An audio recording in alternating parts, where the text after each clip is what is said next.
Where do you want me to stand? How I looking in there, okay? Okay. This way? And I looking at you. Okay.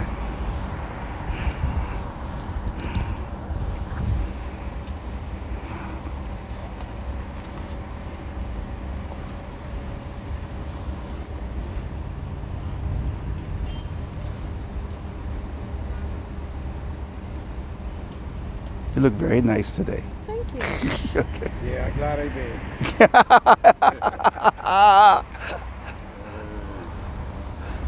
Oh, they caused me to bathe earlier. I was going to bathe later. I wasn't going out. Yeah. So can I just have your name and position for the record? Pastor Eddie Victor, President of the Coalition of Concerned Citizens, and also representative for the Grand Bahama Christian Council. So tell me, how do you feel about this increase that the Grand Bahama Power Company is waiting approval for?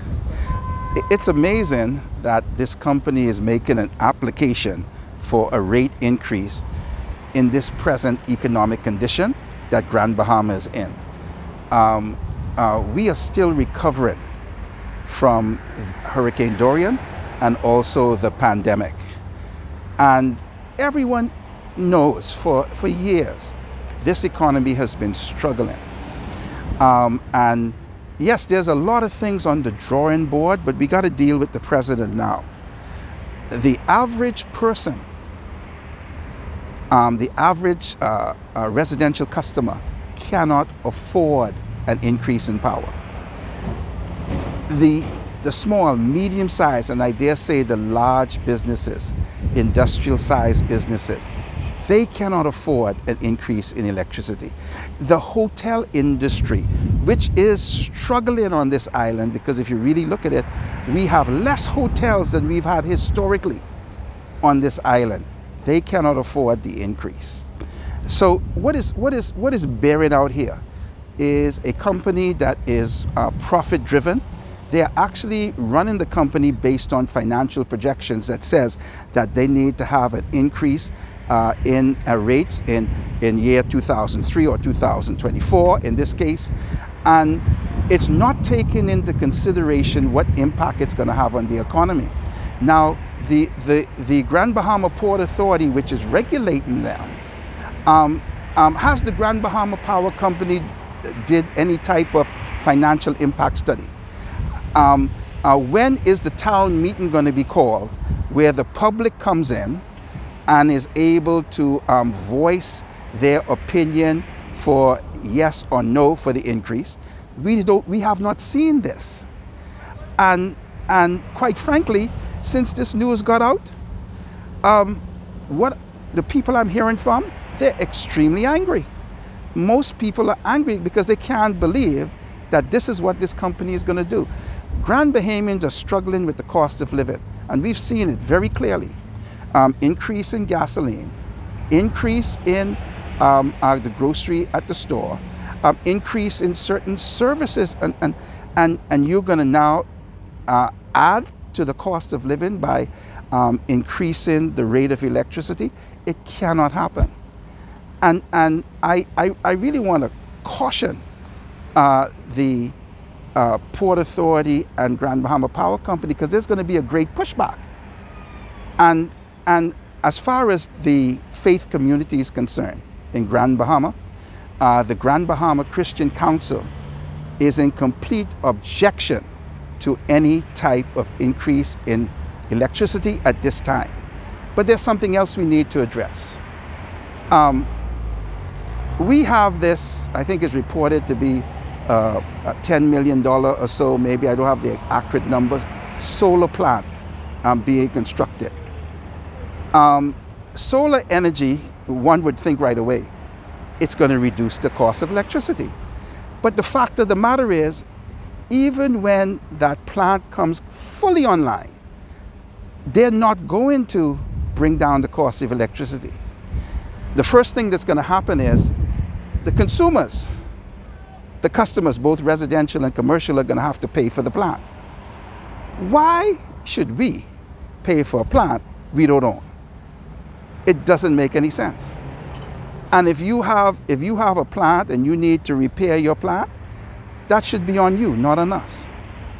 And not only are they not bringing down the rate of electricity, we have heard out of our own mouth the intention of that plant is to stabilize rates. In other words, what they're saying to you, we're not going to decrease your rates, but we're not going to increase it because the plant is going to help stabilize. But what they're doing now is applying for an increase. And so whenever those plants come fully online, it's going to stabilize the rates so that it will stay the same or higher, but not to come down. It makes no sense. So one of the things that every Bahamian should put in their plan is to move as quickly as possible right now to become solarized themselves. If you're going to build a house, you put hurricane shutters, put a solar system in your house. In other words, position yourself to disconnect the power company. And so I would encourage Bahamians, go on the internet, go on YouTube. It'll tell you everything you have to do. And just go and begin to make some steps that you can control on your own. But as far as a coalition of concerned citizens is concerned, along with other partners, we're going to fight this vigorously. And so you will hear more about it. I believe we have to kind of get to a place where we say we're going to draw the line here. We have had other increases in the past. We've even seen that the fuel surcharge, that cap that was at 10 cents per kilowatt hour was removed. And that is affecting all of us in an adverse way. And every business, and particularly the hotel industry. Anything else you'd like to add? I think I covered all bases, and then my colleagues will have something to say. I'm going to speak from a real estate perspective. Hold on. Bring it down real low. Hold on. A little bit of a height difference there, man. This will make sure I get a good tape for you. Okay. Okay.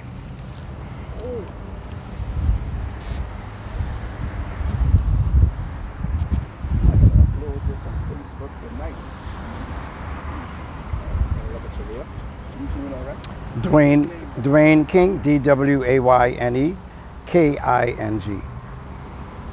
Okay, so tell me, how do you feel with this upcharge in the... I think it's insidious.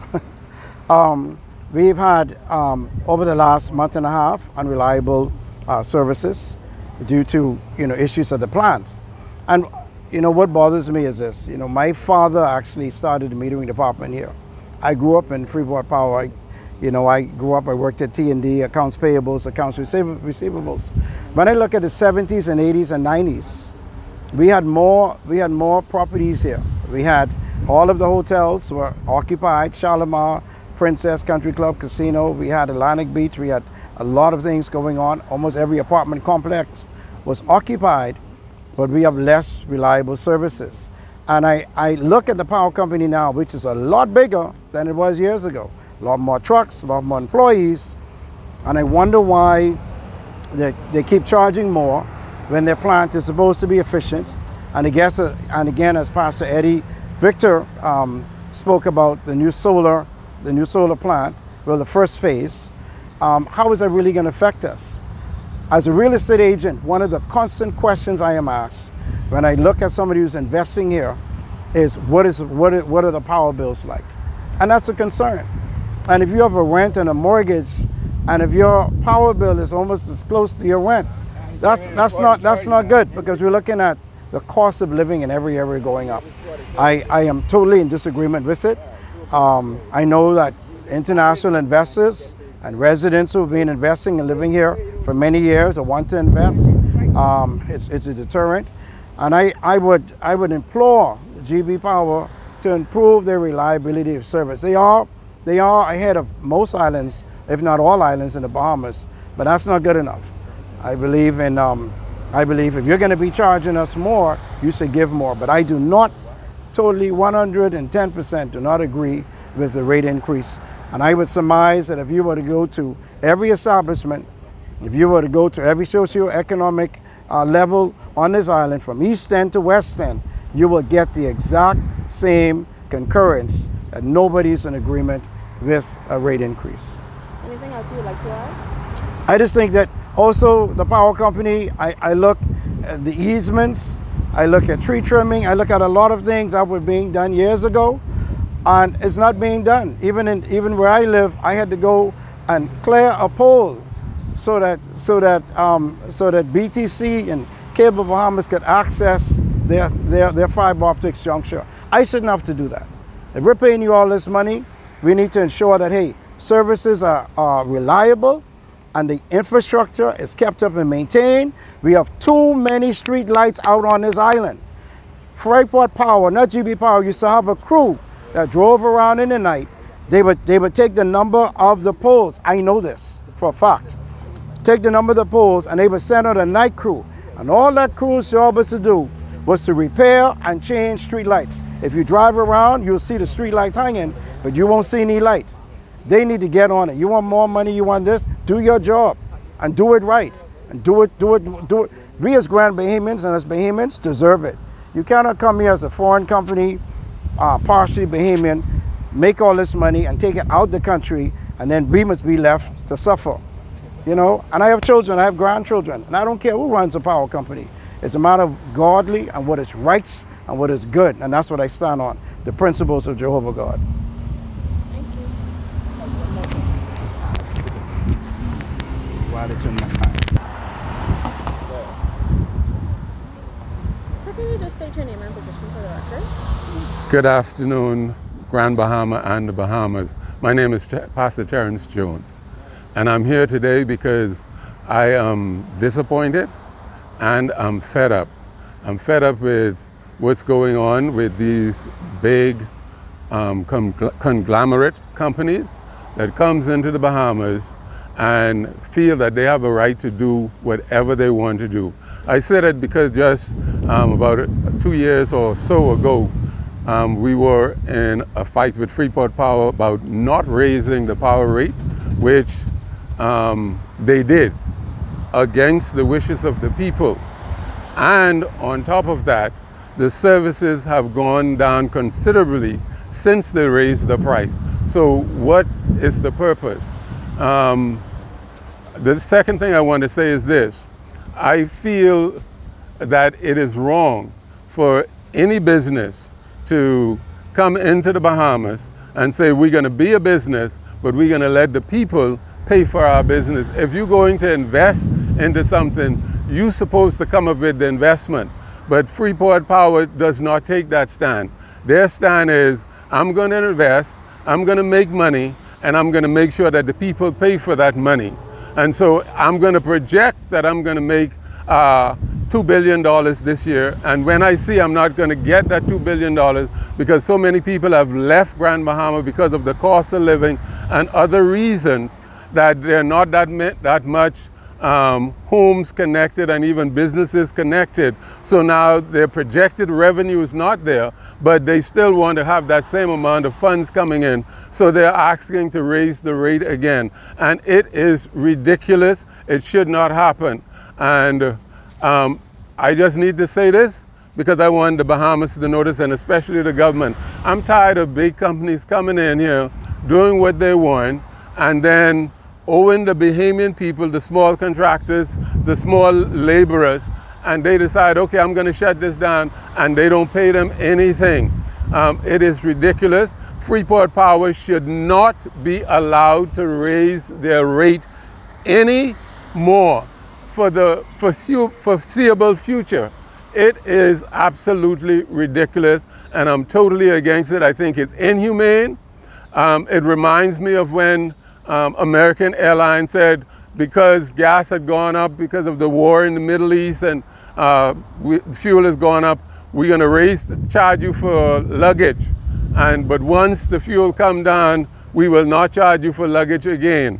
But the fuel cost went down, but the luggage never was deleted from, the cost of luggage was never deleted. You're still paying for your luggage up to today. And it just galls me to see that we as Bahamians would sit back and allow these companies and allow our government to allow these entities to take advantage of its citizen. Come on, Bahamas. Come on, government. Right now it's the PLP, so listen to me, PLP. Mr. Brave Davis, the Honorable Brave Davis, do something about this and don't cut that out. Put that in there. Thank you very much.